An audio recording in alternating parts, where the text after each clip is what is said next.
Hey everyone, welcome to my channel Bibbidi Bobbidi Books. My name is Ellie and today I'm going to be filming the mid-year book Freakout tag.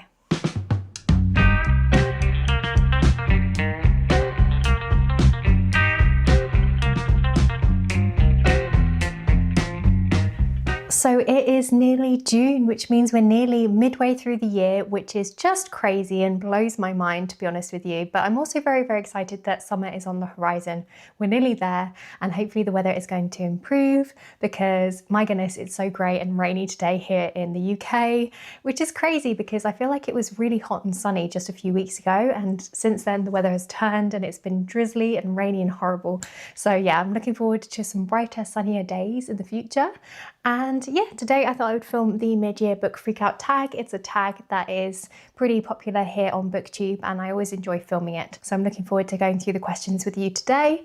I will leave the prompts and the questions down below in the description box in case you want to play along with me. I would love to hear what you would choose for each of the prompts, so please do leave them in the comment section down below because I'd love to hear your answers. And yeah, I hope that you're all doing well and let's get into it. So the first question is, what is the best book that you've read so far this year? So for me, that would be Ship of Magic by Robin Hobb. So this is the first book in the Live Ship Traders trilogy, which is an adult fantasy series. It's a nautical fantasy, so you're following pirates and merchants and seafaring people, which is always a fun time in my opinion. And the story centres on the Vestrits, who are an old trader family, and they have a live ship, which is basically this magic ship that's made out of wizard wood. And the way that it works is that if 3 consecutive generations of the same family die on board the ship comes alive, it becomes sentient, it can talk to you, it basically has its own personality. It is literally a live ship. And these are really highly sought after because they are much faster than regular ships. They're, more durable. They're also able to sail to places where regular ships can't sail to. So for that reason, they are very highly sought after and also very expensive. So a lot of the families that have these live ships are in quite a lot of debt. And we're basically following the Vestrits as they face financial difficulties because they're trying to pay off the debt of the live ship, but also they are under threat from new merchants who are coming in, and also this rising slave trade, which is basically making it more and more challenging for these old trader families to stay afloat financially. And we're following different members of that family and, the aftermath of what happens when their live ship wakens and comes alive and goes on her first voyage under a new captain. And you also follow the perspective of a pirate who wants to become pirate king, and he thinks the best way to do that is by commandeering one of these live ships for himself. I thoroughly enjoyed this first book. It is a chunky one and it is a slower paced fantasy book, so Robin Hobb really does take her time to flesh out each character, but I was never bored throughout my whole time reading this book. I found each perspective absolutely fascinating. The characters are all messy, they're flawed, they're not necessarily likeable, and my goodness, do they go through some difficult things in this first book. Do check out trigger warnings please, because it does deal with some heavier topics including slavery, misogyny, there's lots of violence in there, there's a whole lot of trigger warnings, so please do be careful going into this one because there were some scenes that were quite difficult for me to read and I had to be in the right headspace. But all in all, I thoroughly enjoyed this first book. I thought it was really, really gripping and I cannot wait to see where the series goes from here. The next question is, what is the best sequel that you've read so far this year? So I actually haven't read that many sequels this year, but I am currently reading one. So I am reading Authority by Jeff Vandermeer, which is the second book in the Southern Reach trilogy, which is a science fiction horror series. And Jeff Vandermeer has a slightly literary style of writing. His books are filled with quite surrealist ideas and I really love his stories for that reason. And yeah, I'm very much enjoying the second book so far. I haven't quite finished it yet, but I'm enjoying what I've read so far. And yeah, the first book follows a group of scientists who are going into this environmental phenomenon known as Area X. So this strange phenomenon happens overnight, and in the first book we're following scientists who are going into this Area X to try and figure out what is going on, and we're following the perspective of the biologist of the group And we're seeing through her eyes, her experience of entering into this environmental kind of disaster zone, I guess you could call it. It's this kind of jungly area where nature has very much kind of taken over. And yeah, we watch kind of the weird and strange and horrific things that happen to people who go into Area X. And in this second book, we're following a man who goes by the name of Control, and he is basically being sent to the Southern Reach facility, which is this government facility that is in charge with investigating Area X. And he is going there to try and figure out why no one knows what's going on yet. How have these scientists not figured out what Area X is yet? How do we not know what is happening to the people that go into Area X? Why are people going in there and not coming out? Why are those people who are coming out of Area X suffering with amnesia and memory loss? Why are some of them going on to develop cancer? What is going on? So he is basically going in as a fresh pair of eyes to basically scrutinize what is going on, to go back through old records and old video footage from previous, research teams that have gone into Area X. And he is also talking to the scientists that work within the Southern Reach facility. And he is met with quite a lot of hostility, as you can imagine, because a lot of the people who work in the Southern Reach facility have dedicated their lives and their career to, studying Area X. And then you suddenly have this new person showing up and asking you questions. And yeah, he's met with quite a lot of hostility. And he's just quite an interesting character. He has a lot going on in terms of his family life as well. He's got this kind of strange relationship with his mother and his grandfather in the past.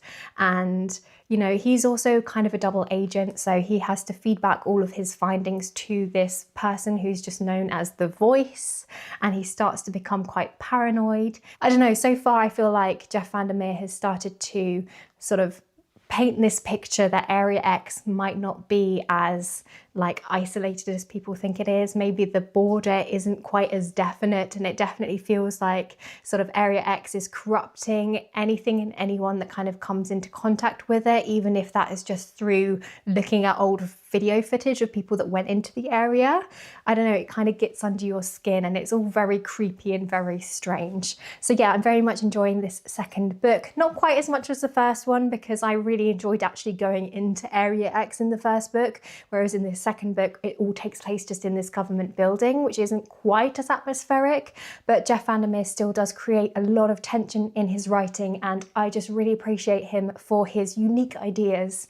Question number 3 says, what is a new release that you haven't read yet but you want to? So I have been really bad at keeping up with new releases. I haven't read any of my anticipated new releases yet, but one that I am very much looking forward to picking up when I get the time is The Staircase in the Woods by Chuck Wendig.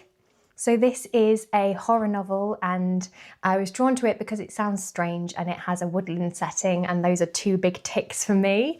And yeah, I think this one sounds like fun. I'm going to give you a little read of the synopsis. So it says, 5 high school friends are bonded by an oath to protect one another no matter what. Then on a camping trip in the middle of the forest, they find something, a mysterious staircase to nowhere. One friend walks up and never comes back down, then the staircase disappears. 20 years later, the staircase has reappeared. Now the group returns to find the lost boy and what lies beyond the staircase into the woods. So yeah, like I say, it sounds strange. You have this weird staircase that appears. It sounds a little bit surrealist, maybe a little bit magical realism-esque, I don't know. But it has a woodland setting, and I think it's going to be a lot of fun. So I'm very much looking forward to that one. And then the next question is, what is your most anticipated release for the second half of the year?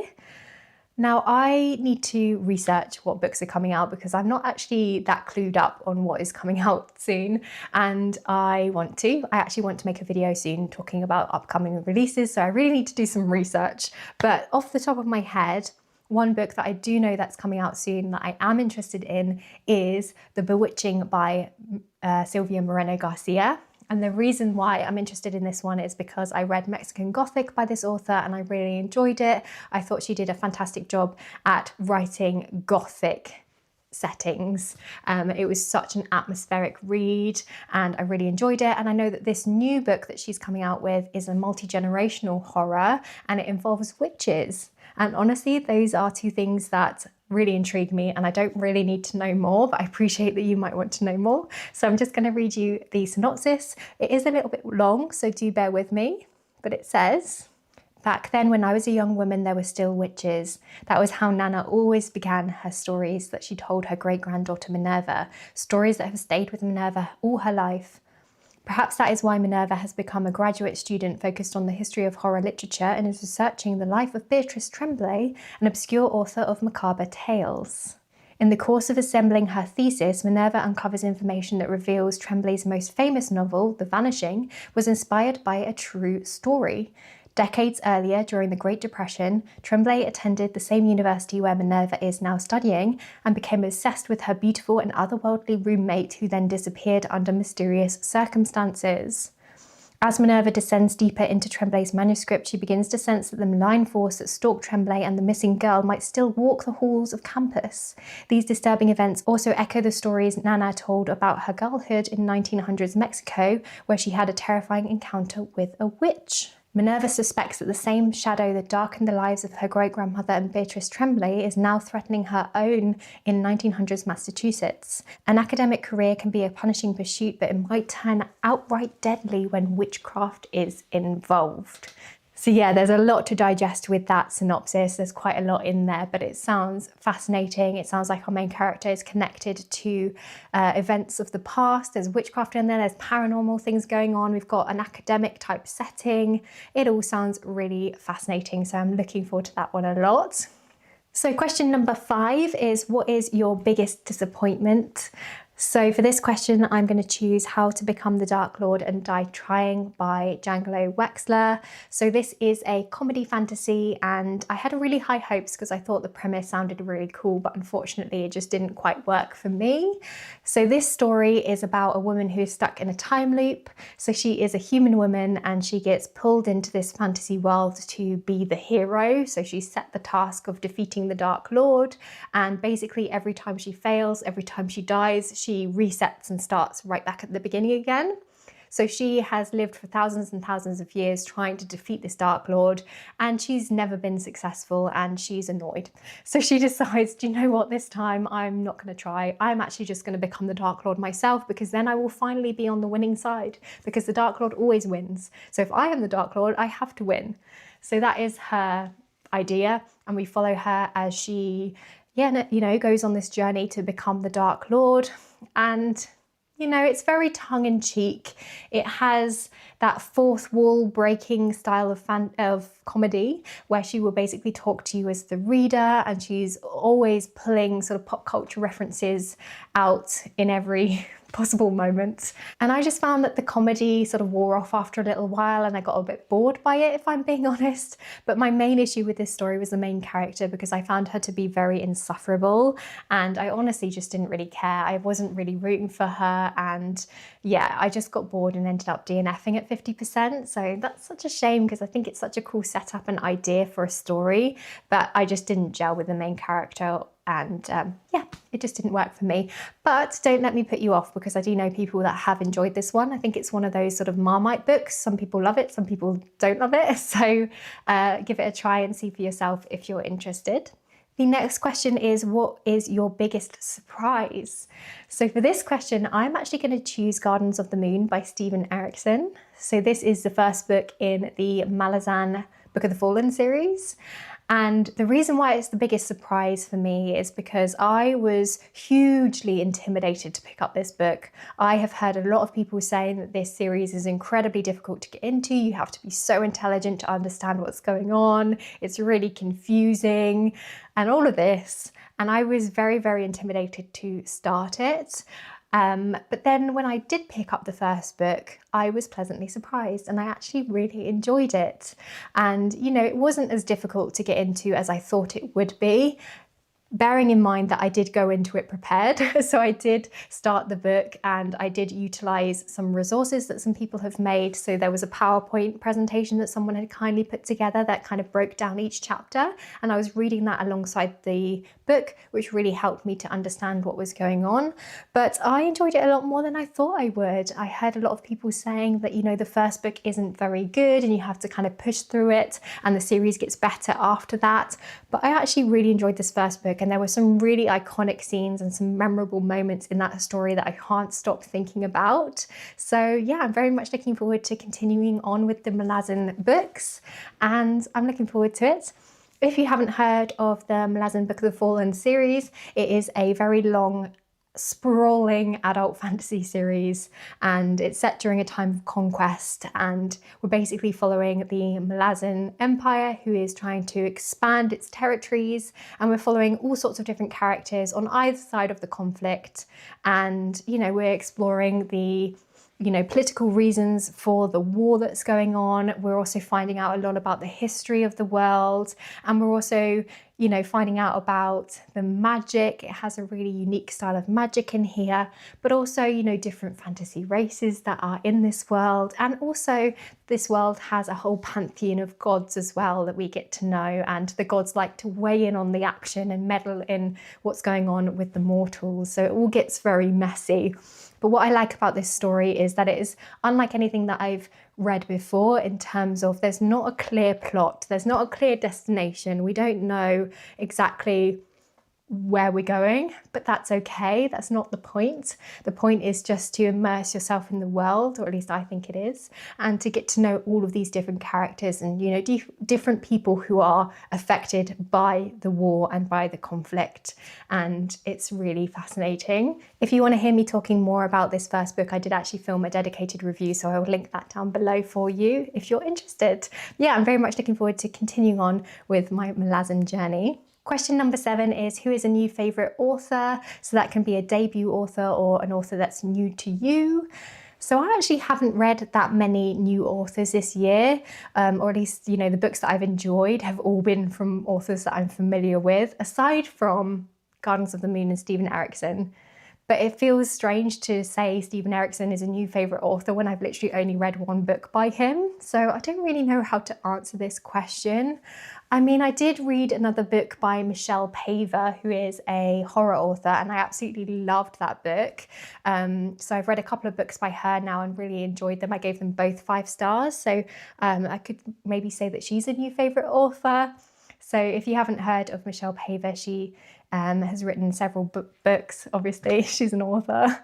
But I read Dark Matter, a ghost story by Michelle Paver last year and absolutely loved it. That is a horror story that is set in the Arctic. It's set in the 1930s, and you follow the perspective of someone who is going on a research trip to the Arctic. So there's lots of themes of isolation, and it's a paranormal horror story. Loved it, super atmospheric. And then this year I read Wakenhurst by Michelle Paver, and I really, really loved it as well. So Wakenhurst, I think, is set in 1906, and we're following a family who live in a manor house, and the mum sadly dies in childbirth, so the children are left to be raised by their strict father, and their father becomes weirdly obsessed with this piece of artwork that is uncovered when they are renovating the local church. So they knock down a wall, I think it is, and underneath they see this medieval painting, this doomsday painting that is in the church. And the father becomes obsessed with this painting, and in particular obsessed with this little image of a demon. And he thinks this demon is real, and he thinks this demon is like causing havoc to his community, and we watch kind of as that affects him. But the whole story is told from the perspective of his daughter, and she is basically having a coming of age story. She's having to come to terms with her mum's death. She's having to survive under the rule of her kind of oppressive, strict and very misogynistic father. And she's also having to figure out what's going on with her father and why he's becoming obsessed with this painting. And yeah, there's just so much in this story, so much to sink your teeth into in terms of themes. And like I said, there's a lot of themes of misogyny, but also lots of themes of guilt and of female rage, and also of grief. And yeah, it's just such a well-told story, and I just really enjoyed it and would highly recommend it to you if any of that sounds interesting. Question number 8 is, who is your newest fictional crush? So I'm actually going to pass on this question just because I don't really read romance, and when I do, I don't tend to like crush on characters, so I don't really have an answer for you for this one, I'm afraid. So I'm just going to skip over that one for now. The next question is, who is your newest favourite character? Now, I do have an answer for this question. I am going to say Wintro from Ship of Magic by Robin Hobb. So Wintro is such a fascinating character. He is the eldest son of the Vestrit family, and he was shipped off at a young age to a monastery to become a priest of Tsar, but his life kind of gets turned upside down when his family inherit the live ship, and he's forced to serve on board the ship instead of being a priest. And what I love about him is that he's so divided, because he is very passionate about being a priest and about the teachings of Tsar, but at the same time he has this almost unnatural connection to this live ship, and he wants to be close to the live ship and to keep her safe. So he is very, very divided in his wants, and that makes him such a messy and interesting character. And you know, his story you can really empathize with, but he's also flawed as a character. Like, he's not necessarily making good decisions. He is quite judgmental of other people. He has to stick rigidly to his morals. He's quite black and white in his thinking in that way. And he has this really strong sense of justice that he just can't budge from. And he also struggles to understand and integrate with other people. And we basically watch as he's trying to navigate all this as a young man. And, you know, he gets put into more and more challenging situations, and he's forced to make impossible decisions, and he's forced to act in ways that may or may not align with his morals, and we see what that does to him as a person. And my goodness, does he go through so much. He has such an interesting character arc that is just so compelling to read. So yeah, I find him a very, very fascinating character, and I really enjoyed all of his chapters in The Ship of Magic. Question number 10 is, what is a book that made you cry? So there aren't really that many books that have made me cry this year. I mean, Ship of Magic had a lot of very intense and heavy and sad themes in it. So I definitely felt kind of sad and a little bit depressed sometimes reading that book, to be honest with you. But I don't think it actually made me cry. But I do remember tearing up to The Honey Witch by Sydney J. Shields, which is actually a fantasy romance. So you wouldn't think that that would be a tearjerker, but there was just a moment that actually caught me and made me feel a little bit emotional. So The Honey Witch is, like I say, it's a fantasy romance. It's pitched as a cozy fantasy, but I wouldn't necessarily say that it's that like cozy. There is quite a lot of stakes, and it's very heavy on the romance, which I wasn't expecting going in, so just be warned of that. But what I loved about this book is the first section. From then on, wasn't so fast. But the first section I thought was really well done, and we basically are following our main character who wants to become a honey witch like her grandmother. So she goes against the expectations of her family and the expectations of society, which is to marry and settle down and have kids. She kind of goes against that and decides to instead train with her grandmother to become a honey witch. But that comes at a price, because there is a curse on honey witches, which is basically that no one can love a honey witch. So essentially she is giving up on the idea of love by choosing to be like her grandmother and to become a witch. And the first section basically follows her as she is training with her grandmother. She's learning her witchy craft, and it's beautiful. And you know, there were some lovely themes of family and also of grief, and that's what made me tear up, and that's what made me emotional whilst reading this book. There was a really, really beautiful scene and some lovely moments where it talked about family and grief and love and loss, and I really liked that. But unfortunately, I didn't love the romance side of the story, so I'm not sure I would necessarily recommend it unless you really love intense, angsty romances. I probably wouldn't recommend it, but like I say, it did have some beautiful moments. Question number 11 is, what is a book that made you happy? So for this one, I'm going to choose The Galaxy and the Ground Within by Becky Chambers. So this is the fourth and final book in the Wayfarers series, which is a cozy science fiction series that I just love. I will say that this fourth book is probably my least favourite out of the whole quartet, but that's not to say that I didn't enjoy it, because I did still enjoy it. It did still put a smile on my face and make me happy, which is why I chose it for this prompt. So this fourth book doesn't really have much going on in terms of plot. It's much more kind of slice of life, really. And we're basically following several different people who are stuck on this way station. So basically there is this planet that acts as a service spot where you can stop and you can refuel and you can get food and you can rest for the night whilst you're traveling through space, because it's on this really popular space route, I guess. But something goes wrong, and basically the people who have stopped on this way station on this planet aren't able to leave because of technical reasons. So they're stuck on this planet for several weeks, and we basically follow different people who are there, and they're all very different. So they're all from different alien races, and they all have different political views, different religions, different ways of thinking. And we're basically just following them as they're getting to know each other and as they are, you know, questioning their own prejudices and things like that. And there's just some really nice, wholesome conversations that happen between these characters, and it's just a fun time getting to know them. It's quite a gentle story. Like I say, it's not plot driven, it's slice of life. It's just hanging out with these characters and getting to know a little bit more about them and exploring, you know, their ideas on different things. And it's a nice time. It made me smile, and I just really enjoy Becky Chambers' writing. I find her writing style to be kind of like a warm hug. I always just feel very cozy and comforted when I read her books. So yeah, I enjoyed that one. Question number 12 is, what is the most beautiful book that you've bought so far this year or received? So I haven't actually bought that many books this year because I've recently moved house and, you know, money's a little bit tight at the moment, so I haven't been spending loads on new books. But that being said, I did treat myself to the new Paladin's Grace, is it called Saints of Steel series by T. Kingfisher. So this is a quartet. It's 4 fantasy romance books that have been republished with a new cover, and I just think they're so pretty, so I really wanted them in my collection, so I did treat myself to them. So yeah, I'll put an image on the screen for you so you can see what they look like, but they are just really sweet. They have a really gorgeous pastel color palette going on, and I really enjoy the art style on the front of these covers. It's kind of like a classic fantasy art style, and you know, they just look really gorgeous together, so I'm very, very excited to have these in my collection.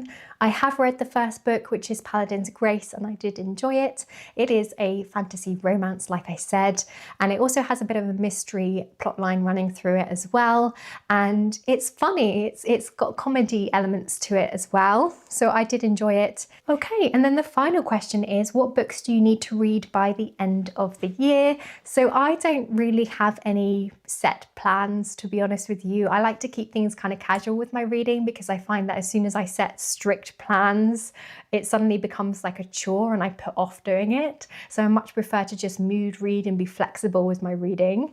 That being said, I do of course want to continue on with the Live Ship Traders series by Robin Hobb. I'm hoping to pick up the second book in the series very soon with my friend Nikhil. I think we're going to be buddy reading it together, so I'm very much looking forward to that. I do also want to carry on with the Malazan series as well. I think the second one is called Dead House Gates, and I'm going to pick that one up fairly soon.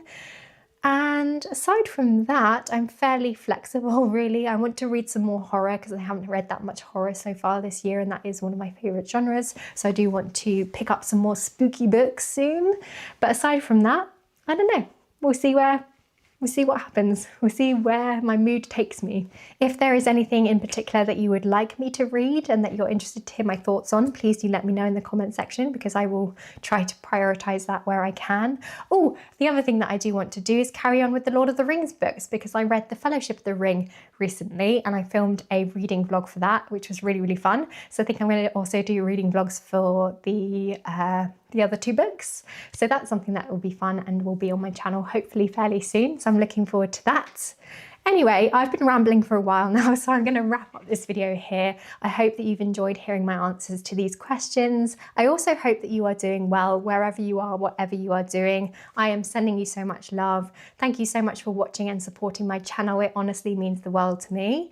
And, you know, as always, don't forget to like this video if you did like it, subscribe if you want to see some more from me. And yeah, I guess I'll see you next time with another video. Bye.